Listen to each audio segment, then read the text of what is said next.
Everyone, it's Katie from Without a Crystal Ball. How are you guys? Okay, it is whew, Tuesday, Tuesday afternoon. I just got home from um, a long walk with my dog and my husband. You know, the one thing I will say about this time of this specific situation that's going on is that um, I'm enjoying walks a lot better, a lot more than I used to, because it's a time for us to actually get outside, and that doesn't happen a lot, and those little moments that you have as a family can be so important, and especially if you're in a relationship or a marriage, having a few hours to yourself every day can be amazing as well, or just to connect with your significant other, which I am all about. That doesn't always happen. So welcome everyone. Okay, so this is going to be a doozy. Let's see how well we can get through this. It's going to be interesting. I saw this last night. Actually, no, this morning. One of my subscribers sent me the article. Now, this is from her book. So a lot of different outlets right now are getting advanced copies of her book. And she has her new book out called Faith, Grace, or Hope, Grace, Faith, or something like that. And she's been going through her life and talking about everything that's been going on in her life. And, she's outlining a lot of the things that have happened in her life. And this story feels like it's sort of out of, I don't even know. I really was like, you guys, my mouth was on the floor. My hands were on my head. I was shocked. I was outraged. I was, it makes so much sense for her lack of boundaries with her kids in relation to Jeremy. It makes a lot of sense for a lot of her behaviors, but it makes me sad. And it makes me sad because there is a person now who is in her 20s that has 3 children, who I don't know if by sharing this thinks that it's going to help. Her mother isn't denying it. Let's just say that. In fact, her mother, when everything was coming out with her book, her mother made this statement, and I'm just going to preface this. This is how we're going to start it. I'm going to preface this. Oh, oh, my kitty. So this is what her mother said. She said, "Our story is brutal. It's a reality that's going to help and inspire those that have generational cycles that need broken. This story doesn't come without pain." And she said, "Mama, your growth inspires me. I'm so proud of the woman and mother and grandmother that you are today. I love you so much." So this is what her mom shared on Instagram. And her mom actually, after this story came out, Mama Dawn's page is now God Knows My Heart, and Mama Dawn is private. So maybe it's not going to inspire people. There's some stories that I think like you are going to make people feel like a certain type of way. And I do believe there are cycles of, that happen in families, but I also know that there's plenty of people that break these cycles. And I don't think it's an excuse ever for this sort of behavior. I want to preface that because my mom came from that world. And she didn't do that. My mom came from a cycle, and that didn't the cycle that her parents did to her didn't go to me. My husband came from a family where he has stopped cycles. So cycles don't have to continue. And a lot of people that go through this stuff don't have this sort of stuff happen. So that's where I want to preface that, because in my opinion, like the fact that she's admitting this is like her mom is a criminal and she just never got caught. Okay. So a lot of places are getting advanced copies of this, and the Ashley put this out yesterday. And I know a lot of you are like in my comments, like, Katie, why are you reading the Ashley? Like, just because I'm critical of the Ashley and I've, not agreed with some of the things she does, doesn't mean if she has a story, I'm not going to, that my subscriber sends to me and it includes a topic that I cover and it includes a book that we've been talking about, I'm going to cover it, right? So the Ashley put this portion out of it. Other outlets like The Sun have released other details about this, but in this copy, this is where it goes. And I'm going to preface this by please reminding you guys to keep things clean in the chat because it's going to get heated, okay? So this is what she had to say. So apparently Leah's mom was either really, really strict or really, really open. And there was nothing ever in between. And her husband, Lee, her stepfather, Lee, would go out of town. And at that time, and when Lee was out of town, apparently Dawn would allow a lot of the kids to hang out at their house. And one of those nights that Lee was out of town and her mom was there, she apparently decided that they were going to play this game of spin the bottle. And so this is what she wrote. She would let us have friends over and she'd hang out with all of us. I think because she never went to high school or even got a normal or got to be a normal teenager, there was a part of her that felt like she had missed out on something. She wasn't even allowed to talk to boys before she met my dad and got pregnant with me, so she liked hanging out with our friends and being around that energy. Leah said at the time her marriage with Lee was in a funky place.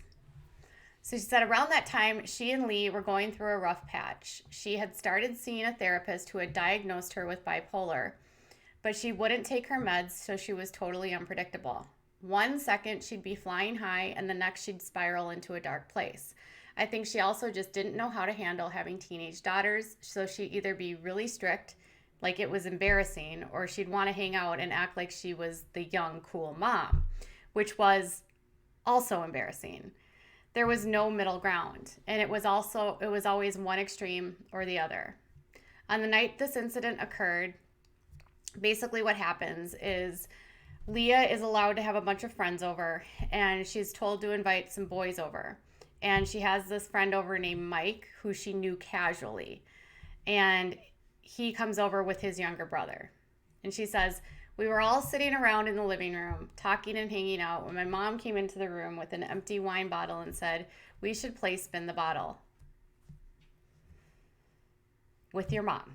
Okay. At first it was funny. We were all just laughing and not really taking the game seriously. Mike spun and I was relieved when the bottle didn't land on me.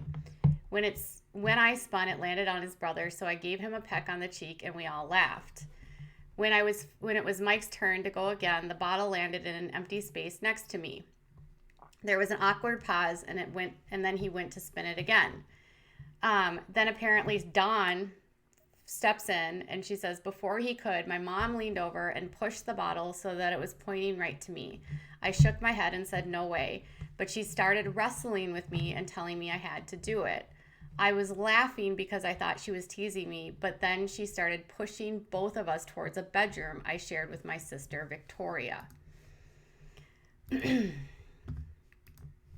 next thing I knew, I was in the room with Mike, and my mom was holding the door shut from the other side so I couldn't get out. I remember feeling cornered like a trapped animal. I didn't want to kiss Mike, much less have sex with him, but that's exactly what happened. He didn't force himself on me. I think he was actually as nervous and uncomfortable as I was. At one point, he even asked me, are you sure, Leah? Because this is weird. I wasn't sure, and it definitely was weird. But I still hadn't learned on how to say no. So I just shrugged and I said, I guess. It was easier just to let it happen than to think about why my mom had pushed me into this room in the first place. We were in there for maybe 10 minutes and it was the grossest sex I've ever had. He was all sweaty and grunting, and when it was over, I felt totally ashamed of myself. But I knew there was no way I could take back what I had just done.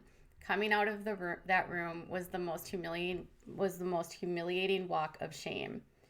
And apparently when she comes out after her mother forces her into this room and tells her that she has to do this, her mom is laughing. So I remember my mom laughing as we walked out when I think she just lost interest because she went to bed shortly after. So her mom makes this game up, pushes her daughter into a room and tells them that they have to do this. And then they both do this because she's holding the door shut and won't let them out until it's done. And then when they're done and she comes out, her mom is laughing and thinks it's funny. And Leah is questioning whether or not she could consent to that. And I'm like sitting here like, this isn't okay. That's not a cycle. That's not, I mean, oh my God, that's way more than a cycle. That's not a cycle. That's not, no. That is,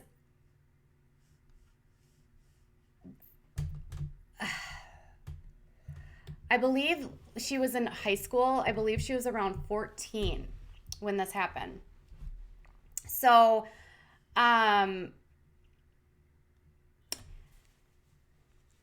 if this were to happen today, I just want to like write a caveat here. So my initial reaction was I shared the photo of the screenshot of Ashley's article, which is basically, Ashley just basically wrote and shared the paragraphs, okay? And then Ashley also shared a quote from her mother talking about this. And so her mother said, this was her mother's excuse. Her mother shared this on a podcast and she said, you learn that behavior, that cycle, and then you find yourself doing that to your own children. And I still have a hard time. She said, I had to apologize this year to each one of my children and my husband because I was wrong to them and my husband. I was acting out my cycle and all that hurt I had been through. I have no objections against Leah writing this book. Everyone is going to have something to learn from it. And if it takes our lives for other people's eyes to be open with their family, then I'm all for it. Now, this is not a cycle. This is not a cycle.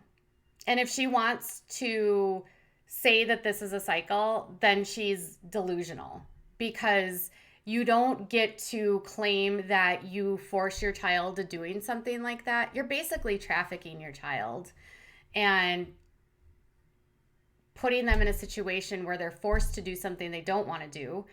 And you're laughing about it. And if this were a man that were doing this, we would be calling for his head. If this were a father that was doing this to a child, we would call him a pedophile,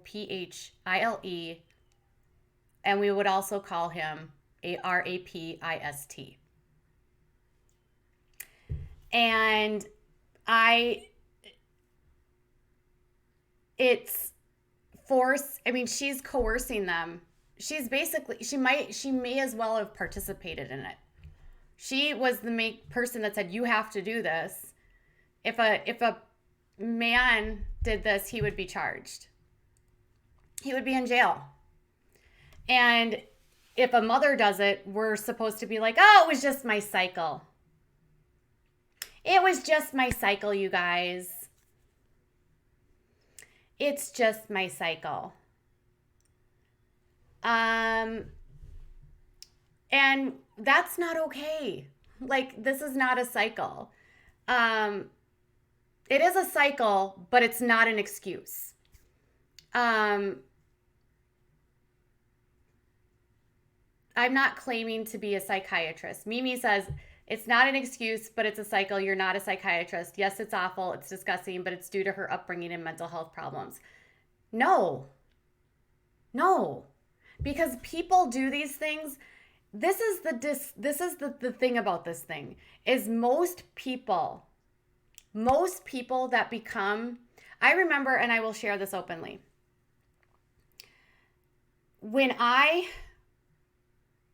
In 2007, when I was drugged and was taken advantage of, I was in therapy. And I remember sitting in therapy and I thought, and I said to the therapist, and I said, I am terrified because they always say that if you are perpetrated on, you could become a perpetrator. And my therapist said to me, no.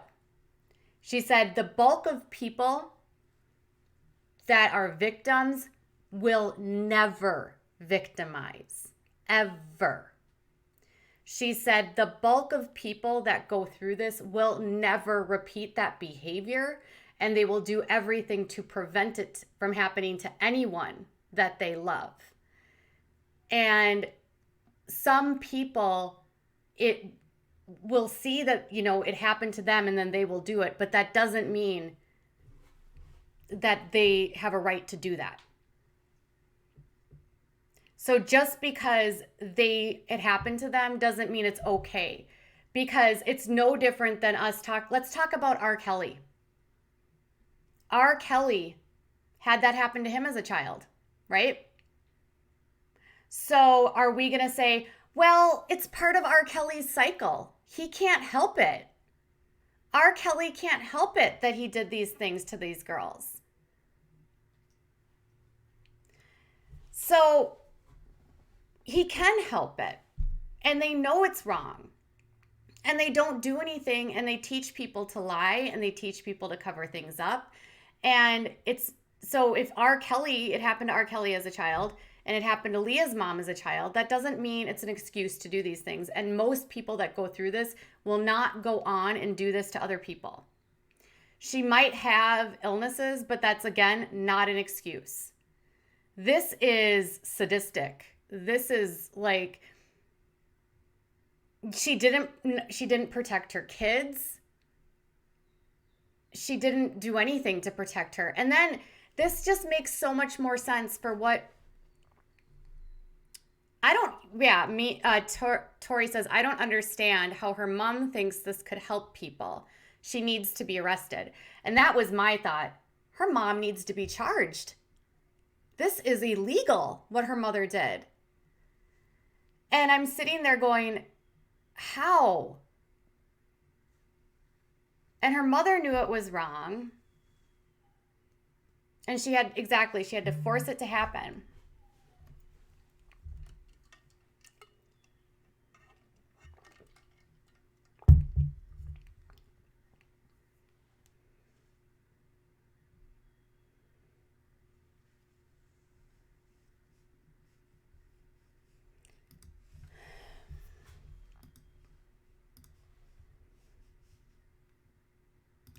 So I have another story. And so Leah claims that her mom, so she does this, after this whole thing breaks, right? After this whole thing comes out, Leah ends up putting a post up on Instagram. And this is what she posts. I love you. We love you. And we cannot wait to go back to Hawaii. And this said, I guess, Sammy, this girl said, I guess a daughter's love really is unconditional. It's unfortunate that some women take advantage of that, such as your mom did. And Leah responded, we are always all deserving of unconditional love. And she said, I have an even better relationship than I ever thought was possible, and I'm beyond grateful for my family. I have another story, because this relates to Leah. We have a family member, we know someone who did this to someone, and they did this to their child. And we know that their child, no matter what this parent does, wants that parent's love. Because children love their parents. We want our parents' approval. We want to have a relationship with our parents. And even though we've sat down with our family member and we've told them, listen, you don't have to have a relationship with this person that did that to you. what they did to you was wrong. It's not okay. You don't have to forgive them. You don't have to love them, and you don't have to have them in your life. And I've learned through this relationship that kids just want their parents to love them. And even though we've told this person numerous times they can cut the cord, all that this person wants is the love of their parent. And it almost becomes like Stockholm syndrome, where you love your abuser because you want to believe so much that your parent is not the person that you thought they were. And some things that our parents do are not repairable, and some actions that they commit against us are not forgivable. And I just can't believe that there are so many things in this book where I'm like, like, how are her parents not arrested? Imagine the headline if this were happening today. Mom forces child into closet and makes her have sex with a boy and will not let her out until they're done. That mother would be arrested. That father would be arrested. But it's in a book, and so now we're just supposed to be like, she learned from it. Leah joined a cult, you guys. Leah joined a cult and she learned and she got better.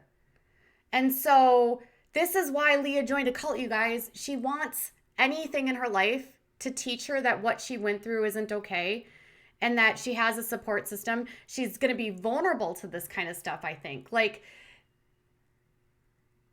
and not only that, like, clearly, yes, Lena says, Leah is already showing signs of being her kid's friend instead of their parent, especially when she talks about adult stuff in front of them. And that's another one, is how do you leave your children with the parent? Exactly. So in our family, when we dealt with that situation, my husband and I agreed that that person would never be around our child. We were going to cut off relationships with that person because we didn't want that around our son, because that person wasn't remorseful for what they did to the other person. And you can break that cycle, and not all things are forgivable. And we will never forgive the family member for doing that. And that's okay. We don't trust our family member. Leah shouldn't trust her mother. Leah's mother should be in jail. So should her father for selling her drugs. Not only that, her stepfather, for weaning her off of drugs, should lose his license as a nurse. I was on this walk with my husband telling him this story, and I was sitting there thinking about everything that my husband and I have been through with our family. And I thought, because these cycles do continue, yes. But we talked about that family member. And I said, imagine what would happen. I said, imagine if we were sitting there talking to this person and and the person just said, well, it's just my cycle. I can't control it. Yes, you can. You have control of it. Do we know the story is true? Her mom isn't denying it. So I'm guessing it's true. And they both say it's true. She was like 14 when this happened, I think. 13 or 14. So I was talking to my husband and I said, imagine if this was in our family. Like, what would you do? And he was just like, I wouldn't be okay with this, because this is ridiculous. Because my husband grew up the same way as the other person, and he didn't do any of those things. So it's this lame excuse of a cycle. What it allows people to do is make bad choices and do things that are wrong, and then fall down on that sword. Much like Amber Portwood saying, well, I grew up wrong. This is what I did. I don't care, Mimi, if she was not well. Like, no. There's plenty of people that are not well that don't do this. And there is plenty of people that I would not forgive for this sort of behavior. And no. Last season on Teen Mom 2, there was this conversation where Leah sat Grace down and was talking to Grace about how she was feeling. And it was while they were in Hawaii, and like how she was feeling about her spending time with Jeremy and having this very, very, very adult conversation with her daughter. And then the next day, while tweeting, she said, we should always be able to talk to our children about these things and have these sort of discussions. And I remember thinking, I would never have that conversation with my child, because Grace shouldn't have to make that kind of determination or have these kinds of discussions with her. We shouldn't be putting our kids into adult situations. It's not her daughter's responsibility to decipher adult scenarios. It's inappropriate for them to talk about hooking up in front of their kids. Yeah, and remember when Leah spoke about having, you know what, up with Jeremy in front of the kids. Exactly. So this is just a clip of what we're seeing in front. You know, like she's having these adult conversations. She's already showing signs of being more of a friend than a parent. She's having these inappropriate conversations where Jeremy's around. And it's like, I can't believe that this is...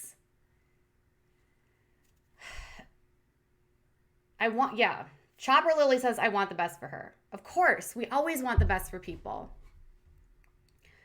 But I want Leah to know that, like, she doesn't have to forgive her mom for this, and she doesn't have to pretend like this story is going to help people and that her mom is going to inspire people. I don't think this is going to be her mom inspiring anyone, because people are not sympathetic to this kind of behavior by parents, period.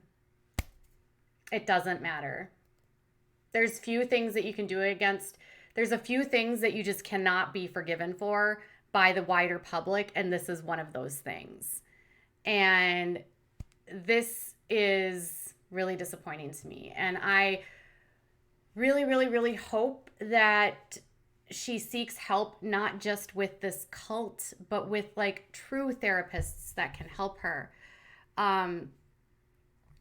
She's been working on this book for like a year, so I'm guessing this was written while she was in the middle of all of this. MTV does not offer help for any of this kind of stuff. MTV doesn't even offer insurance.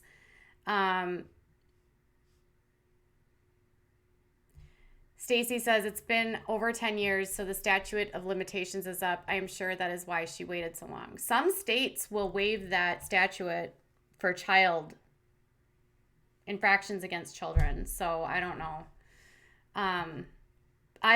And then Kathy says, I think this is going to backfire, not help. So, Sarah, thank you so much for your super chat. Forgiveness is for the person, she doesn't have to forget. How long did MTV know about this? I don't know. Jess says, this makes me feel sick to my stomach. What in the world with people? No excuses. Stop protecting offenders. Marissa says, I don't think there was a statute of limitations for this when a parent's involved. Yeah, you'd have to check state laws. Sometimes there aren't statute of limitations when it involves children and parents.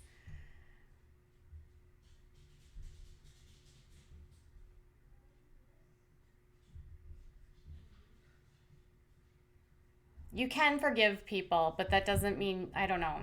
The wider public's not going to forgive her. Like, no. Michael Jackson did this kind of stuff. R. Kelly did this kind of stuff. Like, so we're just going to pretend like if it's a girl, it's different. No. If it's a girl, it's not different. And there's probably a reason why, as soon as this clip comes out, you know, she's saying she's going to inspire everyone, and then suddenly she's private. If she wanted to inspire people and she was going to help people, shouldn't she be ready for that backlash? Shouldn't she be ready for that outrage? Shouldn't she be willing to say, yeah, this did happen? But instead, her reaction is private. So I don't think this is going to do what they say it's going to do.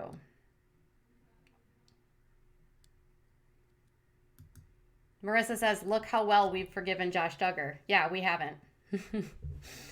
We have not.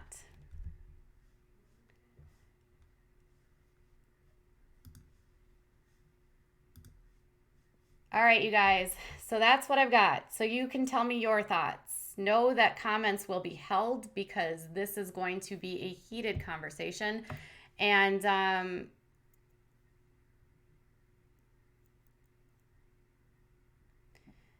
just be mindful of the words you choose in your comments. Anything with the P word or the M word or the SA words, that kind of stuff, just be kind, okay? So tell me what your thoughts are. Is this a cycle, or is Mama Dawn a monster?